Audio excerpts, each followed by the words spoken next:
The Morality of Killing Abortion Doctors, a requested video from Frank Leone, who wants me to work for my shekels.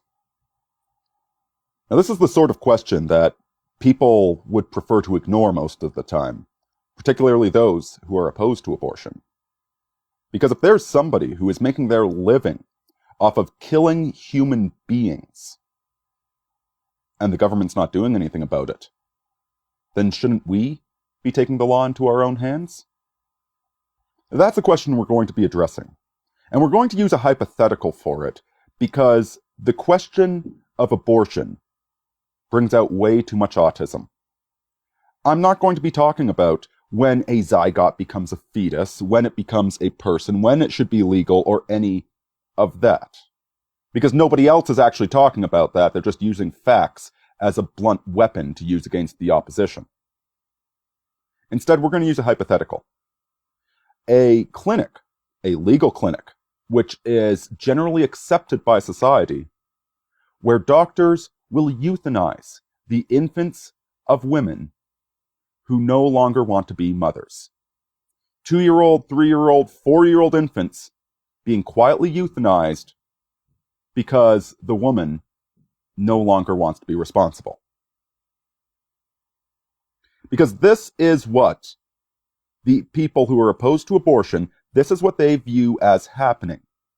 Regardless of where you think human life starts, they believe that it is a human life, that it is an ensouled being. And if we're going to address the question of the morality of their actions, of the abortion doctor killers, we need to understand where they're coming from. So, in this hypothetical situation, would it be right to kill that euthanasianist who is putting children to death?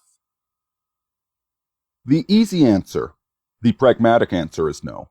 But I'm not interested in pragmatic. You shouldn't do it because you'll go to jail. You shouldn't do it because of whatever. That's not a moral answer. That's a pragmatic answer. And pragmatic, good intentions pave the way to hell. So what should we do in such a situation? Well, let's imagine, instead of a hypothetical, let's imagine a real case of this happening. A society where women do put their infants to death, and not with a pleasant euthanasia, but with a torturous, painful death. Let's imagine you found yourself in Carthage, where the Carthaginian women would regularly put their infants into the smoldering hands of their god to burn to death. What would you do then? Let's say you kill that priest that's administering the sacrifice. Have you stopped the problem? Let's say you grab one child and run off with it. Have you solved the problem? Killing the priest is not going to stop the sacrifices. Grabbing one of those infants and running off with it is not going to save the infant. When you have a society that is putting children to death, the only solution is for the society to recognize its wrongdoing, or for a foreign tribe to come in and destroy that society for its wrongdoing.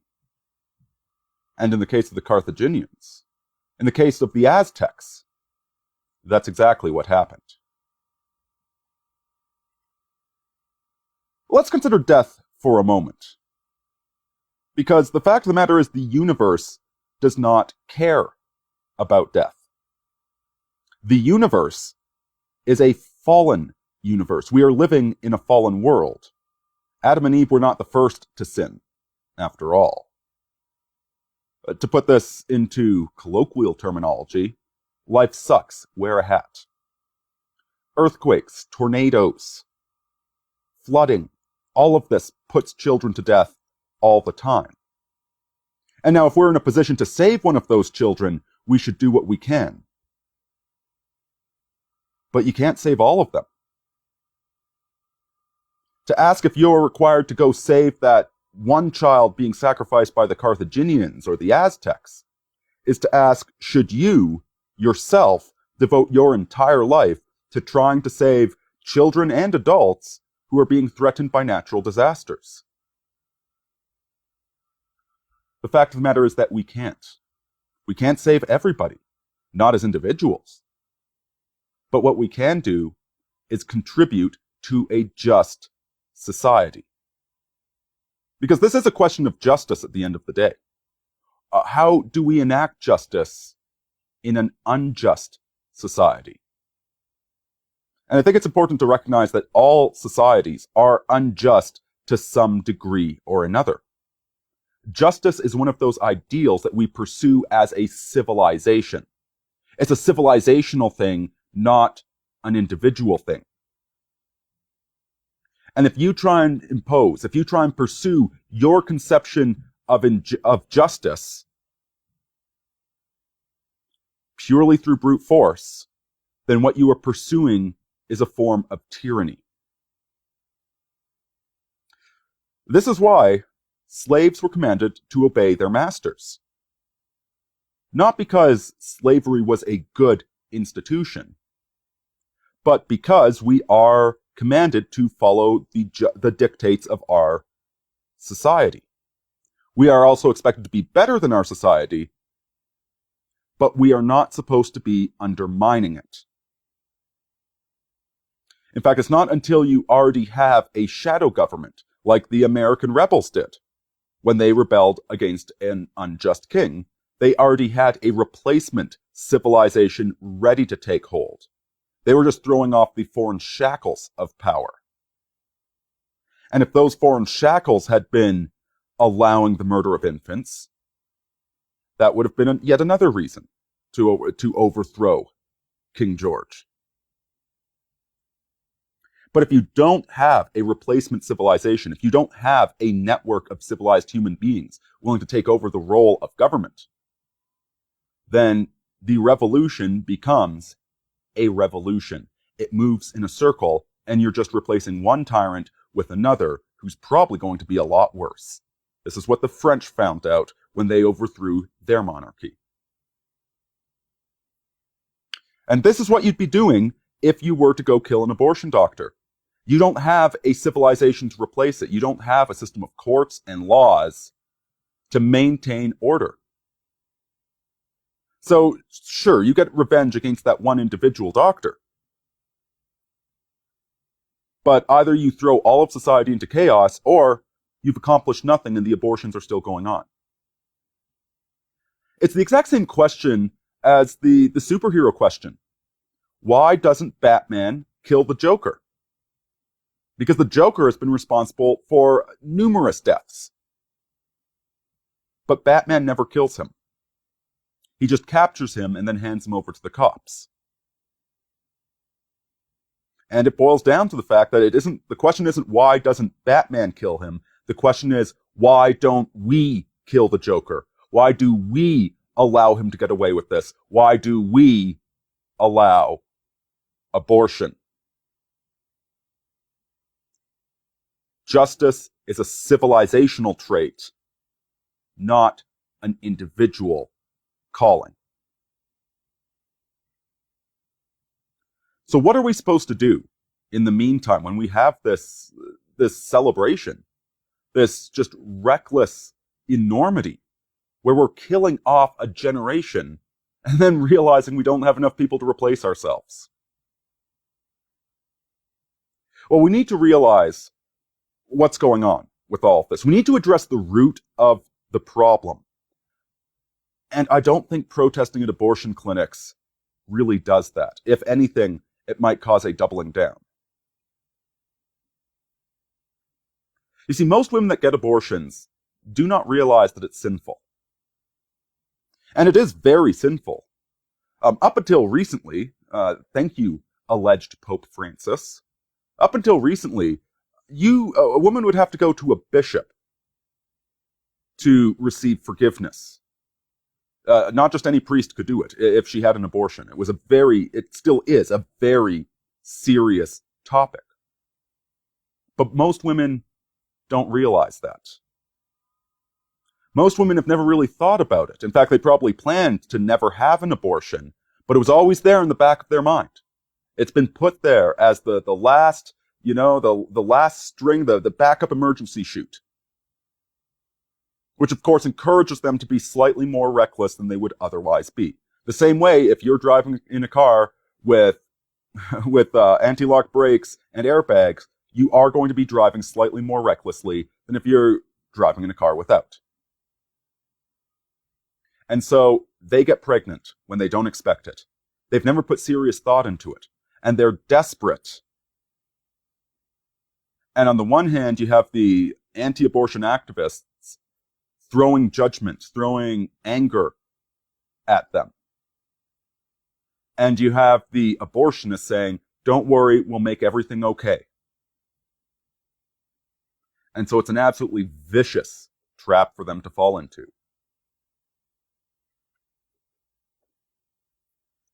And I don't think we're going to win it.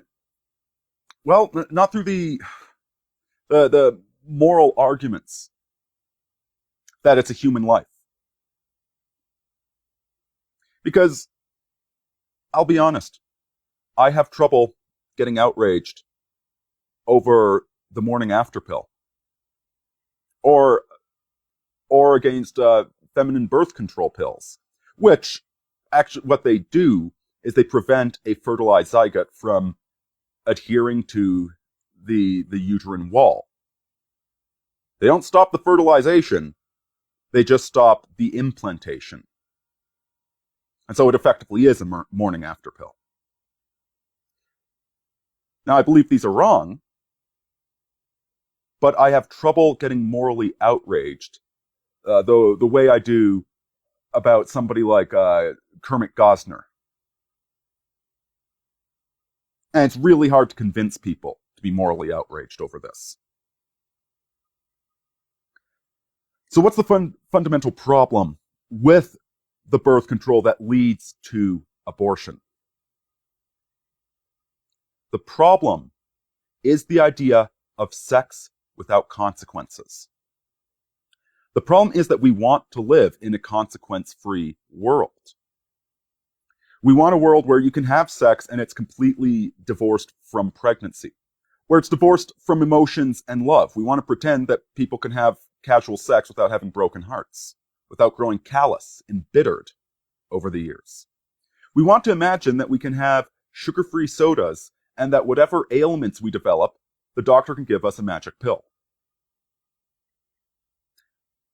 Abortion is just one facet of this wider societal sickness, when the reality is that casual sex will eventually result in a pregnancy and will hurt both the man and the woman emotionally. Fact is that if you drink sugar-free pop, well, that aspartame is going to make your body wonder where all the carbs are, and you will get a carb craving. So it actually leads to you getting fatter by avoiding those calories, by pretending that you can eat without eating. And medical health is no different. If you want to be healthy, you need to take care of your body. A doctor can only do so much to alleviate symptoms. If you break yourself, you are broken for life. We need to reaffirm this sense of responsibility while also showing where this leads, showing the hope, showing the joy that it is to have a family, showing that responsibility doesn't just mean getting yelled at and working your tail off. It means a sense of accomplishment. It means a life you can be proud of, as opposed to the empty happiness of hedonism. Listen, I would love it if we could have a sane conversation about abortion. I think it is absolutely clear to any person, to any reasonable person, that once there's brain activity present, that is no longer just a collection of cells. That's a human being. I think that's absolutely reasonable and self-evident. But we're not capable of having that conversation right now because the conversation is between one side that doesn't want to accept responsibility for anything and another side who just wants to blame that other side for all of their problems. Neither side is taking true accountability, true authorship over their own life. They're fighting for the sake of fighting.